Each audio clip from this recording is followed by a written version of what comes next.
글로벌 경제 이슈에 맞춰 뇌와 AI가 만났습니다. 똑똑한 지식을 모아드리는 별다른 이슈입니다.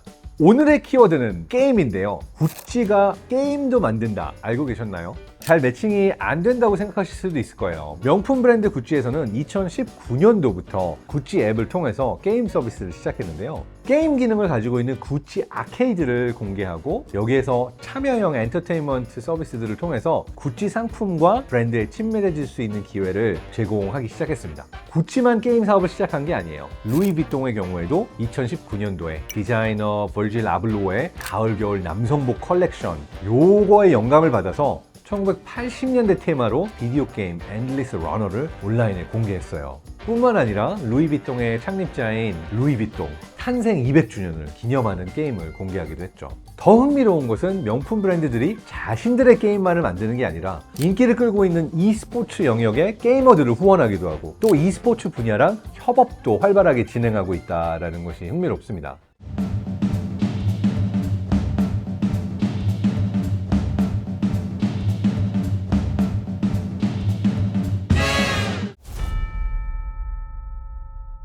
사실 명품 브랜드들이 기존의 스포츠를 후원하는 경우는 많았죠. 골프라든지 테니스 이런 선수들을 후원하는 명품 브랜드들은 많았습니다.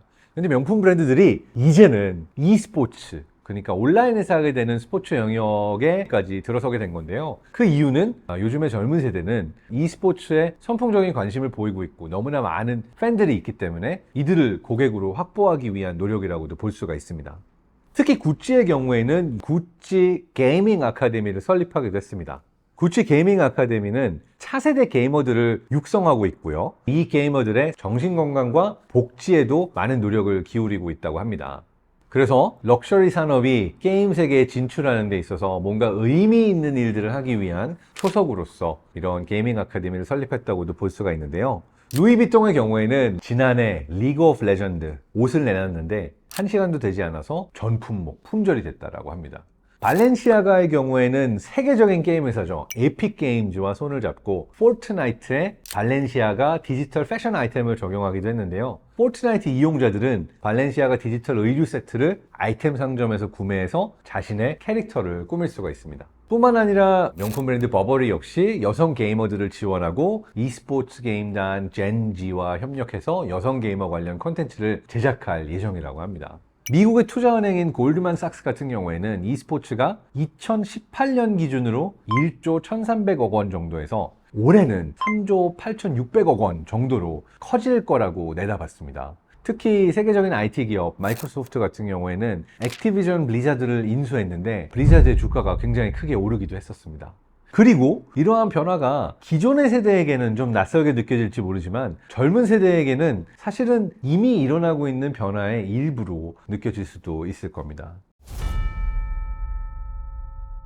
이들이 왜 게임에 투자하기 시작한 걸까요? 첫 번째는 게임을 하고 있는 사람들의 숫자가 점점 늘어나고 있는 추세라는 거. 그러니까 기존에는 게임을 부정적으로만 보던 사람들이 있었다고 한다면 지금의 젊은 세대는 게임이 삶의 일부가 되어버렸다라고 하는 것이 트렌드라고 할 수 있어요. 그리고 두 번째는 사람들이 오프라인에서 보내는 시간보다 온라인에서 보내는 시간들이 늘어나고 있는 추세고 그렇다면 내가 온라인에 보여지는 나의 모습이 얼마나 멋지게 보일 것인가 라고 하는 영역에서 이제는 셀프 브랜딩을 온라인에서도 할 필요가 늘어났는데 그것이 대표적으로 이루어지고 있는 영역 중에 하나가 게임 산업이라고 볼 수가 있는 거죠. 이 두 가지를 합치게 되면은 마케팅을 하거나 투자를 하거나 할 때 미래 세대에게 어필을 하려면 게임 산업을 잡지 않고는 안 된다라고 하는 것을 볼 수가 있겠고요. 그러다 보니까 당연하게 명품 브랜드뿐만 아니라 여러 기업들이 뛰어들 수밖에 없는 영역이 게임 산업이라고 볼 수가 있을 겁니다.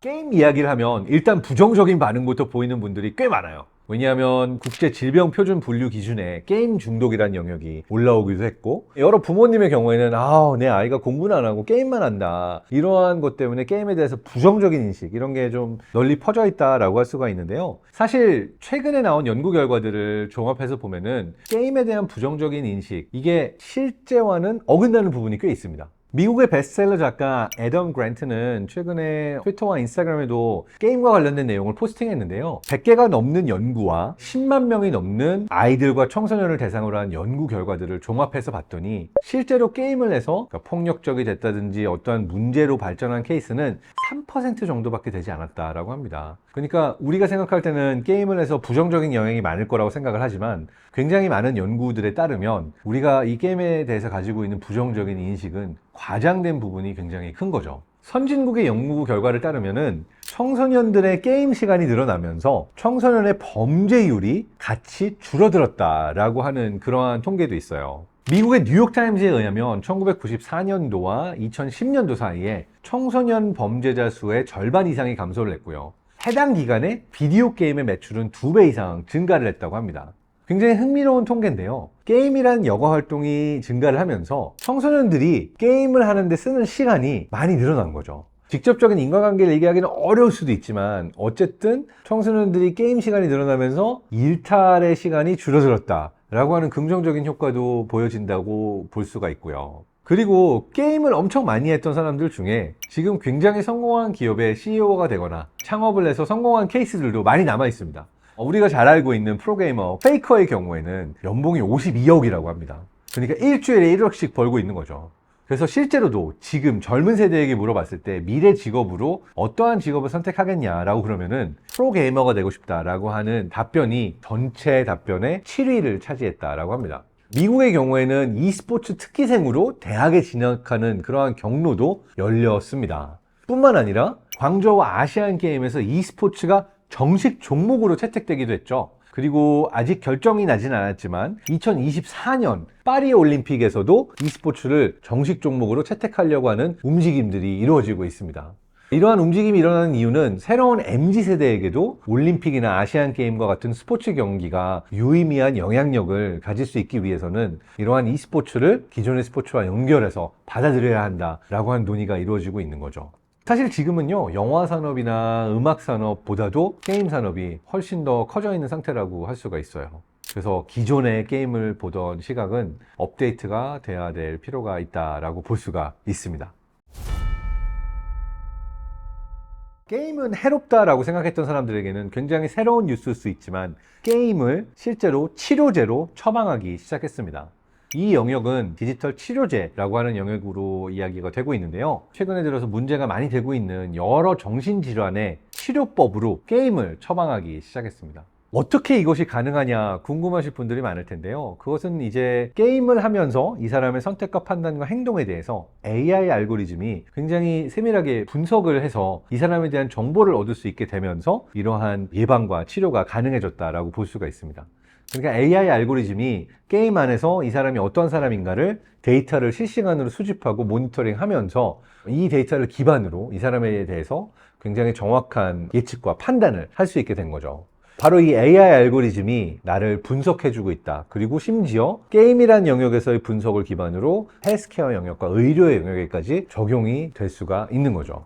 그래서 이러한 디지털 치료제를 통해서 의력결핍, 과행동성 장애, 강박과 불안 장애, 우울증, 치매, 뇌전증 이런 영역들의 디지털 치료제가 쓰일 수 있다고 합니다.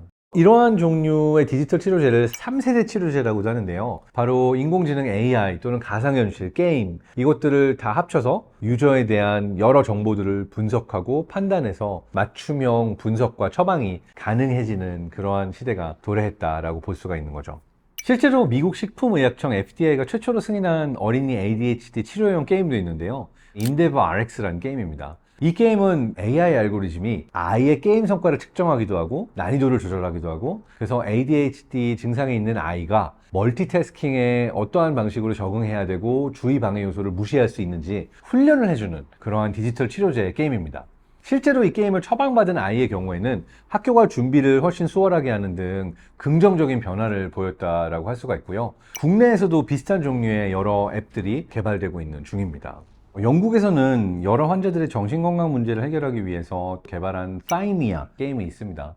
이 경우에는 사용자가 움직이는 물체를 기억하려고 노력하기도 하고 또 여러 종류의 기억력 테스트들도 같이 수행이 되면서 환자에 대한 정보를 의료진들이 보다 잘 얻을 수 있게 하기 위해서 게임을 활용하는 거죠.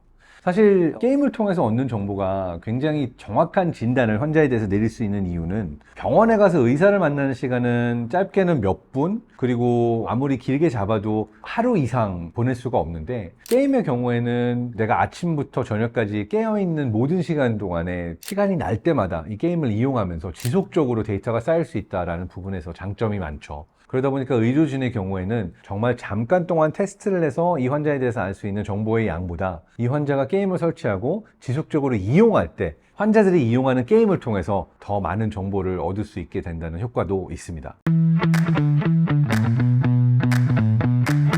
과거와는 많이 달라진 게임 산업 이슈 재밌게 들으셨나요? 똑똑한 지식을 모아드리는 별다른 이슈 다음 시간에 뵙도록 하겠습니다. 감사합니다.